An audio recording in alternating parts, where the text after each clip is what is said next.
Superman and Omni-Man are both superheroes. Wait, that's not correct.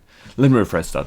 Superman and Omni-Man are both superhumans. Wait, no, that's not correct either. Superman and Omni-Man are both aliens with superpowers. There we go. We're correct now. And now for the reason why you clicked on this video. To know who's the strongest and most importantly, who would win in a fight. Let's get into it. First, let us establish some ground rules for the fight. Both to make it more interesting and to make it more realistic. Because most likely, wouldn't their characters know the weaknesses of the other character. So we're gonna have no use of kryptonite or certain sound frequencies to use against either Omni-Man or Superman. This is gonna be purely strength and what powers they have. No preparation, no tools, just their pure power. So now, let's get into the power scaling. Strength. First, let us establish Omni-Man's strength. The strongest feat we have heard Omni-Man do in the Invincible series is to stop and redirect an asteroid the size of Texas. Country. By the way, that was a small one. That was a small one? Yeah, you should have seen the asteroid I diverted a few years ago. The size of Texas. An asteroid on average weighs about 3 grams per cubic centimeters, or 3 billion metric tons per cubic kilometer. This means that an asteroid the size of Texas would on average weigh 2 quintillion, 815 quadrillion, 973 trillion metric tons. For reference, that would be 938 quadrillion, 657 trillion, 670 billion elephants. But now it's time to measure Superman's strength. When it comes to calculating Superman's strength, it's a lot simpler. We don't even have to calculate his strength, because the comics have already done that for us. In Superman All-Star, it's stated that Superman can lift 200 quintillion tons. This though is after him being powered up by the yellow sun. But it's also said in the comics that this has at least tripled his strength. So even if we wouldn't add in that he would be able to be powered up by the yellow sun in this combat, he would still be able to lift 66 quintillion tons. That's a lot more elephants.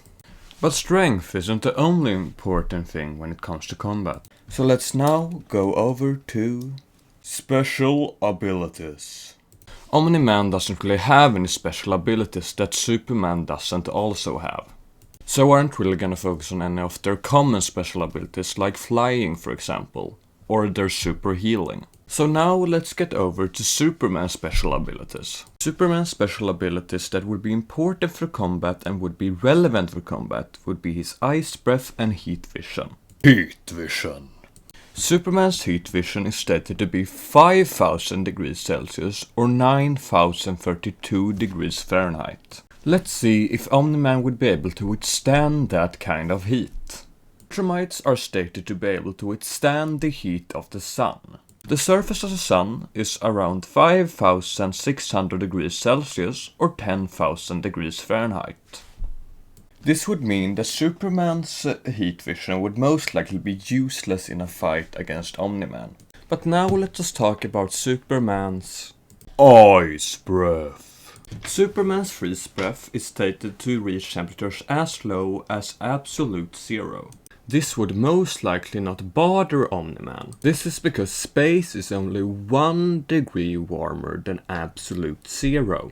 It's also stated that Viltrumites can withstand temperatures as low as absolute zero. And even if Superman could conceal Omni-Man in a cube of ice, it would most likely be too weak to hold him. But now let's compare their speed.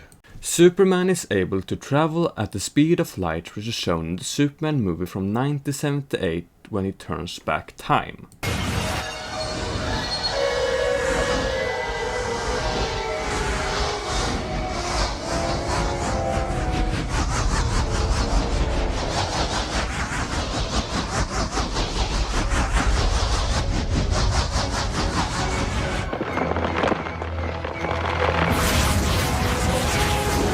But now let us calculate Omni-Man's speed. After Omni-Man almost kills Mark in, he leaves Earth and flies all the way to a black hole. The closest black hole to Earth is about 1,560 light years away. In season 2 of Diesel says it's been a month since Omni-Man left Earth. Since it takes a fraction ship around 6 days to get to Earth, that would mean that Omni-Man at least have been to Fraxa for 24 days. That would mean that it took at maximum 24 days for Omni-Man to travel to the black hole. That would mean that Omni-Man traveled 1,560 light years in just 24 days or less. If Omni-Man wanted to travel 1,060 light years in 24 days, he would need to be able to travel 7,170,295,671 kilometers per second. For reference, light travels at 300,000 kilometers per second. This means that Omni-Man is roughly 2,372 times faster than light. So in conclusion, because of this extreme speed advantage, would Omni-Man most likely win. Even though Superman is so much stronger than Omni-Man, it wouldn't really matter. This is because Omni-Man is so much faster that the fight wouldn't even have time to start before Omni-Man would have killed Superman. And if we're also gonna go based on their personality traits, it would be most likely that Omni-Man would start the fight and not Superman. Because Superman is a character that wouldn't use violence if not necessary and therefore wouldn't start the fight. So, in conclusion, Omni-Man wins. Victory!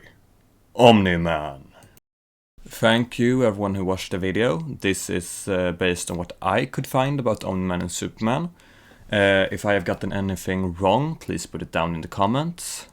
And yeah, thank you. Just thank you for watching the whole video through here. Please like and subscribe. And I hope to see you in the next video. Bye bye!